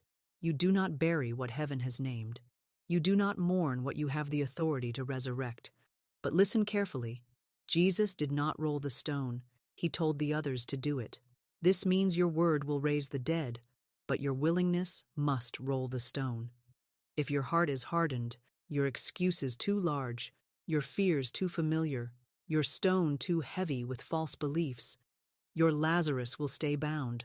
The word is power, but you must participate in your own resurrection.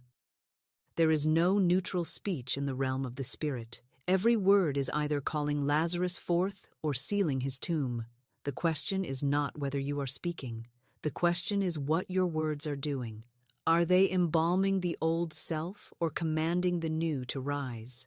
Are you re-wrapping the grave cloths of identity, or are you shouting over the tomb? Life and death are not distant judgments. They are in your tongue. You are not a victim of time.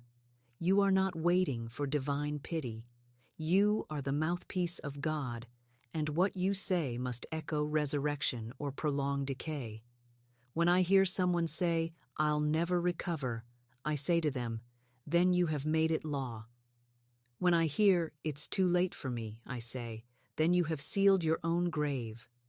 But when a man, bankrupt and broken, says, "This is not the end, my good comes forth," I see the stone roll. I see movement in the darkness. I see linen unwrap. Because the name of the true self has been called, and the name was not loser, it was not addict, it was not failure. The name was life. Let me give you a new instruction. Instead of rehearsing what you've lost, start declaring what is rising. Instead of defining yourself by what has died, begin speaking to what must come alive. I do not care how long it has been buried. 4 days, 4 decades. The moment you speak from the Christ within, the grave loses its grip. The ego cannot hold what the Spirit has summoned. The lie cannot linger when the truth is declared. Say aloud, even now, "I am not what I lost. I am what God raises." Say it again, not from emotion, but from identity. I am not what I lost. I am what God raises. You do not resurrect through grief. You resurrect through governance, and you have been given dominion. You have been entrusted with the power to raise dead things. So stop weeping, stop explaining, stop waiting for the conditions to change. Face the tomb, open your mouth, and call the life back by name. Come forth, come forth, come forth. The old self is buried, the true self is rising. In the beginning was the Word, and the Word was with God, and the Word was God. This is not poetry. It is blueprint. It is law. It is your divine inheritance written in the vibration of eternity. When I speak of the Word, I do not speak of idle chatter or emotional outbursts. I speak of the force that formed light out of void, land out of sea, abundance out of chaos. When the Spirit of God moved upon the waters, it did not weep, plead, or wish. It spoke, and the speaking divided light from darkness, life from death, manifestation from void. This same word is in your mouth, dear listener. Not a future version of you, not a version that has healed enough, or learned enough, or read enough. I mean you, the one listening now, breathing now, aching now. The word is in your mouth. And the moment you understand that your mouth is not an emotional valve but a spiritual weapon, you will never again speak like a victim, live like a beggar, or wait like an orphan. You have spoken as if you are God's employee, waiting on assignment, approval, or payment. But I say to you, you are the heir, not the hireling. Speak accordingly. The word does not describe life, it divides it. The word does not report reality, it releases it. So long as you continue to use your mouth to confirm appearance instead of command spirit, you will be ruled by what you could dominate. When you say, "I am tired," you are commanding weariness to anchor itself in your bones. When you say, "I never get ahead," you are licensing stagnation to set up shop in your affairs. You are not speaking about your life, you are speaking as your life, because the Word was not just with God, the Word was God. And you, created in the image and likeness of the Most High, are also endowed with the authority to separate light from darkness with your tongue. The word you speak is the world you live in. If you want a new world, you must release a new word. When I say God, I speak of principle, law, spirit, pure power, and that power never lies dormant. It is always listening for the voice of command. But too many speak the language of confusion, uncertainty, and self-deprecation, and then call it humility. But let me tell you, humility is not self-doubt cloaked in reverence. True humility is bold agreement with God's idea of you. To say, "I am what He says I am," is not arrogance, it is alignment. To say, "My word is law unto my world," is not pride, it is participation. It is joining your voice to the voice of creation. You are not a bystander. You are not here to merely interpret your life. You are here to create it, with your word, with your declaration, with your holy insistence on truth. If you wish to see a new life, you must stop worshiping the old one. Stop rehearsing its wounds. Stop memorializing its drama. Stop narrating it as if it holds power. Death only reigns when the word is silent. But the moment you speak in the name of truth, death loses its grip. When Jesus stood before Lazarus's tomb, he did not negotiate with decay. He did not analyze the past. He did not require anyone's permission. He simply spoke, "Lazarus, come forth." That is what the word does. It calls the living thing to rise. It calls the buried dream to awaken. It calls the divine blueprint to take form. And when you know that your voice is no less anointed, you will stop whispering fear and begin thundering faith. So I say unto you now, resurrect your voice. Strip it of sarcasm, strip it of smallness, strip it of self-pity, and dress it in the garment of divine command. Speak not what you feel, speak what is true. Say, I am the light of my world. Say, I decree new life where death once ruled. Say, my word is the womb of the new. Because you do not beg God to intervene. You speak God into the situation. The word was God, and the word is in you. Say it now. I separate myself from the grave by the word. I speak, and it is so. I release, and it is done. And remember this. When you speak from your divine identity, all of heaven backs your voice. You are not echoing hope. You are embodying authority. So do not wait for permission. Do not consult the appearance, and do not doubt the echo. Speak, and let the word divide your light from darkness. Speak, and let the new thing rise. I stood one night, alone, before the mirror in the dark. The world was asleep. No spotlight of reason shone on me. No voice of logic interrupted. The chatter of the day had died. In that holy silence, I spoke. I said, by morning I rise. And heaven heard me, for it is in the darkness, when nothing appears to change, that everything is commanded to change. Man is not resurrected in crowds. He is not reborn under applause. The new self rises in secret, in the tomb of stillness, under the Word. And the Word was with God, and the Word was God. I knew in that moment I was not waiting on conditions to improve. I was not begging for new evidence. I was birthing the evidence by speaking it. That mirror did not show me my past. It showed me my power. I looked myself in the eyes and said, this is not who I was. This is who I am becoming. My old identity is a corpse. I am no longer embalming it with fear. I am no longer eulogizing it with excuses. I speak the death of delay, the death of doubt, the death of that voice that told me I was not enough. I am risen. This is the midnight resurrection, the silent deliverance, the womb of the spoken word. You do not need permission from the world to rise. You do not need proof. You need only the mirror and the word. By morning, I rise. Not maybe, not hopefully, not eventually, but by divine law, by the command of truth, I rise. The subconscious receives the word in darkness. It obeys it like seed planted in midnight soil. The soil does not argue. The mirror does not debate. The law does not ask how. It asks if you will speak, and I have spoken. I did not say, I wish to change. I said, I am changed. I did not say, I hope things get better. I said, I walk in resurrection now. And though the outer world still resembled a tomb, the stone had already rolled away. The shift had already occurred in spirit.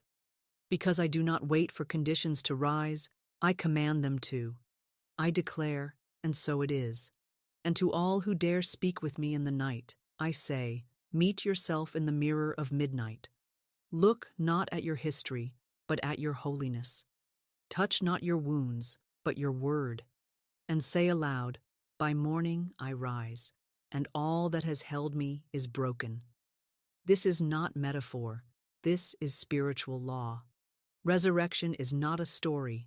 It is your inheritance. but you must speak it while the world sleeps. You must prophesy to the bones while nothing moves. You must become the trumpet in your own tomb. And when you do, the grave cannot hold you, because I have learned. The midnight mirror hears more than daylight minds ever will. And when I speak there, I rise. There comes a sacred moment in every soul's unfolding where it must speak words not of embellishment or improvement, but of absolute renunciation. For no one rises into the Christ consciousness by negotiation with the ego. It must be dethroned, dismantled, declared dead, and in its place must stand a voice so rooted in spiritual knowing, so certain of its divine identity, that it dares to say, "This is not who I am anymore." That phrase is not a confession of guilt or a tender appeal to change. It is a spiritual sword. It is a dismissal of the false self, a spoken crucifixion of every lie you once called life. I have seen it pierce through years of stagnation, dissolving stories, attachments, and identities in an instant when spoken with unwavering faith. For in the moment you declare that who you have been is no longer acceptable to your spirit, heaven responds. The word does not return void. Angels marshal. Circumstances reorder. The walls of Jericho crumble. But hear me. This phrase cannot be whispered. It cannot be entertained in theory or muttered in doubt. It must thunder from the center of your being with the same power Christ used when he said, "Lazarus, come forth." When you speak this phrase, you are not describing a goal, you are announcing a spiritual verdict. You are ending the reign of limitation in your life. You are burying the scarcity identity, the victim identity, the anxious identity. You are canceling the former script and returning to the author and finisher of your faith. And when the soul speaks with finality, the world must comply. Appearances may linger like shadows, but they are no longer real to you. They are echoes, shells, phantoms without power. For once you say, "This is not who I am anymore," you enter into covenant with a higher identity. You step under new authority. You no longer answer to fear, to addiction, to rejection. You report only to truth. You respond only to the Spirit of God, declaring, "Behold, I make all things new." And what of the past? What of the memories and regrets? Let them rise, but only so they may be dismissed. You do not argue with the corpse. You do not debate with the grave. You speak resurrection, not rationalization. You say to every image of your former self, "Depart, you have no power here," and the spell breaks. That is the mystery of dominion. Not that we fix the old self, but that we bury it. Not that we heal what never belonged to us, but that we deny it permission to speak again. For when I speak the words, "This is not who I am anymore," I am not trying to become someone new. I am agreeing with the eternal self I have always been in God. I am remembering heaven's original idea of me, and in that memory is fire, is power, is peace. The true self needs no defense, no performance, no apology. It simply waits for your authority to say the phrase that heaven cannot ignore, "This is not who I am anymore." And when you say it not as a wish, but as a verdict, not as a hope, but as a sentence passed on all limitation. And let that word, like the stone rolled away from the tomb, declare to all creation, a new life has begun.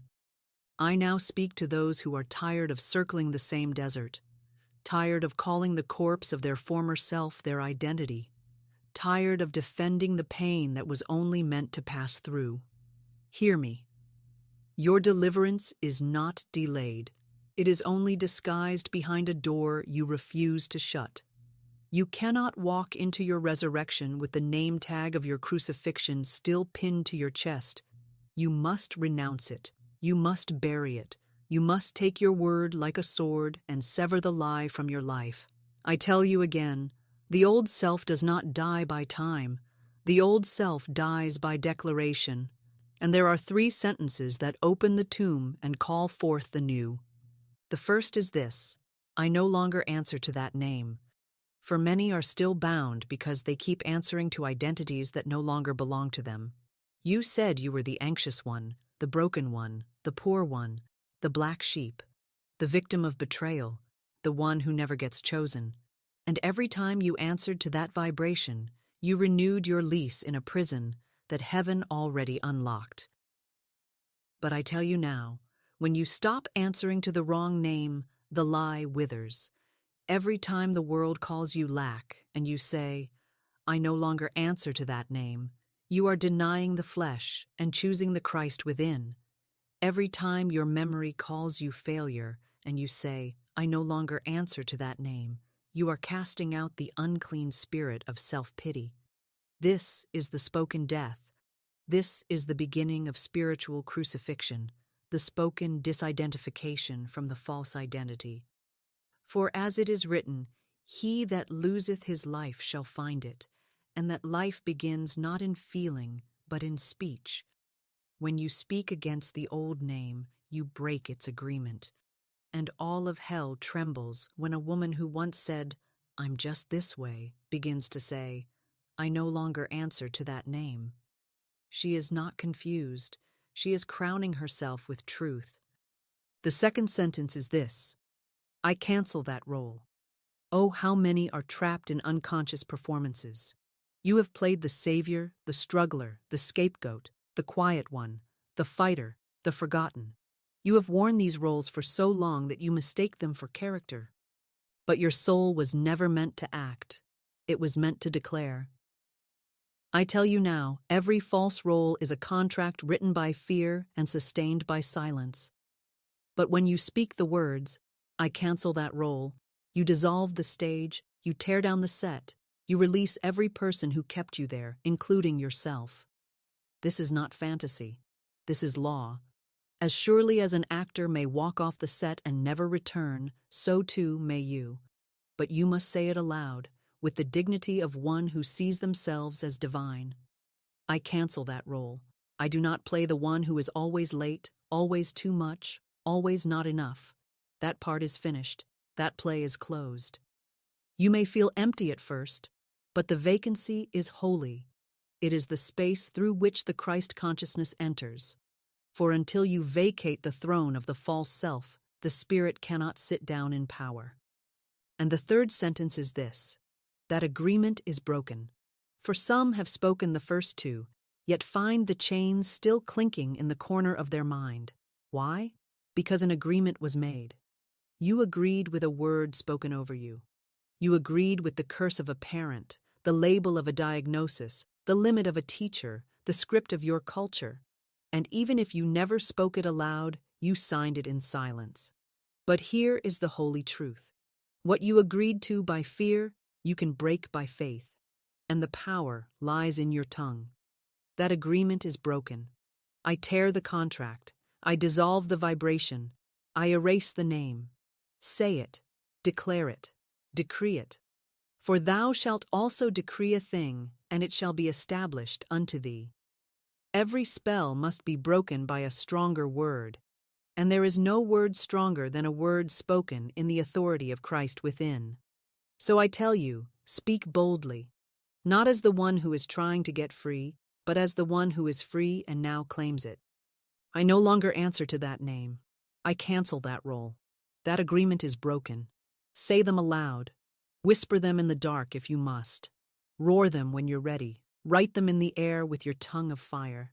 And as surely as the tomb cracked and the stone rolled away, so too will your old self fall and your true self rise. Let the mouth be your blade. Let the word be your resurrection. Let the death be spoken, that the Christ may rise. Beloved, if you would rise into your true self, you must first rise in word. Death and life are in the power of the tongue, and I tell you now, resurrection begins not with struggle, but with speech.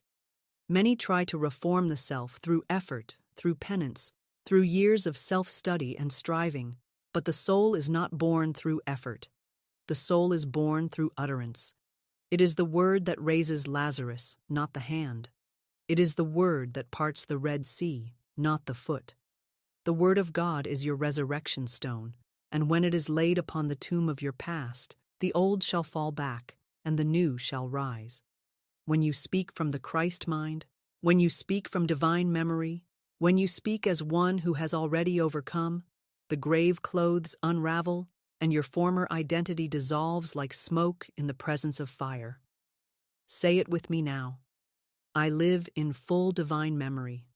Not the memory of wounds, delays, betrayals, or what man said you could never be, but the memory of heaven, the memory of completion, the memory of your eternal name, the memory of who you were before you were born and who you remain in spirit even now.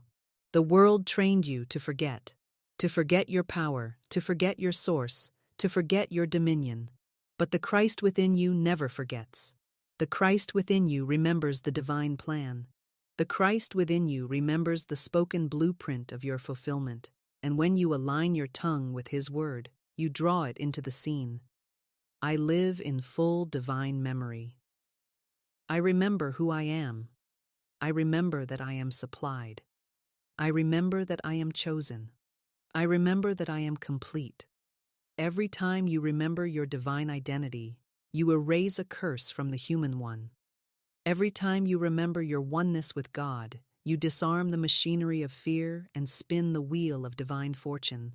The floodgates open not because you begged, but because you remembered. Say it again. I live in full divine memory. And now the scroll unrolls. And now your days rearrange. And now your name is cleared, your health is restored, your money flows like a river unblocked, all because you remembered. Now say the second word. I act as if I've already won. This is no pretend game. This is not performance. This is prophecy. To act as if you have already won is to stand in the position of divine finality. It is to walk as the victor, not the victim. To prepare the house as if the guest has already accepted the invitation. Faith is not waiting. Faith is arrangement. Faith is not hesitation. It is choreography. To act as if you've already won is to reject the delay. It is to reject the discussion. It is to reject the lie that your good still hangs in the balance. I never teach hesitation. I teach fulfillment. In the kingdom, nothing is on the way. It is either spoken or it is withheld by silence. When you move as one who has already received, you collapse the distance between the invisible and the visible. When you move as one who already possesses, you enter divine jurisdiction. When you dine like a queen, even in a hut, heaven must supply the palace. Say it with me again. I act as if I've already won.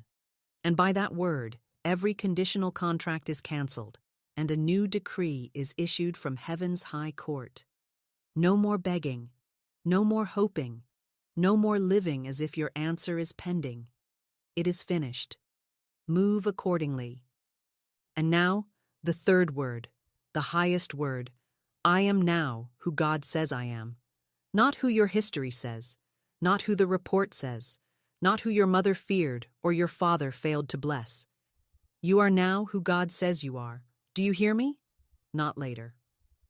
Now for the I am never operates in the future. The I am is always now.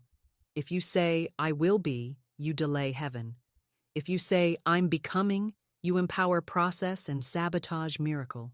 But when you say, I am now who God says I am, you summon the thunder of the eternal to reconfigure your present hour. Let the weak say, I am strong, not when the symptoms go, not when the boss sees your worth, not when the funds appear. The strength is activated in the saying, not in the seeing. The title is bestowed in the declaration, not in the resume. The healing is born in the word, not in the scan. When you say it, you become it. When you say it, you shed the lie. When you say it, the veil is torn and the Christ is revealed in you. So say it until every cell in your body kneels to it. Say it until your name changes. Say it until your life obeys. I am now who God says I am. Let these three be your sword. Let them be your ladder. Let them be your morning, your banner, your breath. Speak them over your sleep. Declare them over your bank account. Whisper them over your shadow self until it dissolves in holy light. These are not affirmations, these are recreations. And every time you speak them, the dust of delay is shaken off, the chains of condition break, and you are ushered into the dimension where your divine self lives, rules, and reigns forever. Say them again. I live in full divine memory. I act as if I've already won. I am now who God says I am. This is your resurrection script. This is your scroll of dominion. And this, beloved, is the word that calls you forth from every tomb you thought you could not escape. You are not healing. You are resurrecting. The old self was never meant to be rehabilitated, negotiated with, pitied, or preserved. It was meant to be buried. The old patterns, the old limitations, the old names you called yourself, the old roles you accepted, all of it was a garment of death. And I say to you now, in the name of truth, take off the grave clothes. You are not a work in progress. You are a living word, and the moment you speak from your Christ identity, the tomb cannot hold you. You may have tried therapy, effort, striving, waiting for a feeling to change, but that is not resurrection. Resurrection is not a process, it is a decree. When Jesus stood before the tomb of Lazarus, he did not counsel the corpse. He called him out.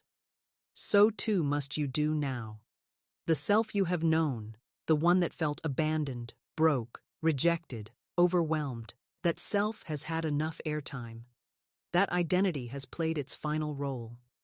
The curtain must fall on that act of fear, for the next scene requires a new actor, the true you. And who is this true you? It is the one who says, I and the Father are one. It is the one who no longer accepts delay, drama, or disorder as part of their story. It is the one who says, I walk in dominion now, not someday, not after enough healing, but now. For the truth about you is not developing. It is done. The Christ within you is not growing stronger. It is already perfect and only waits for your recognition.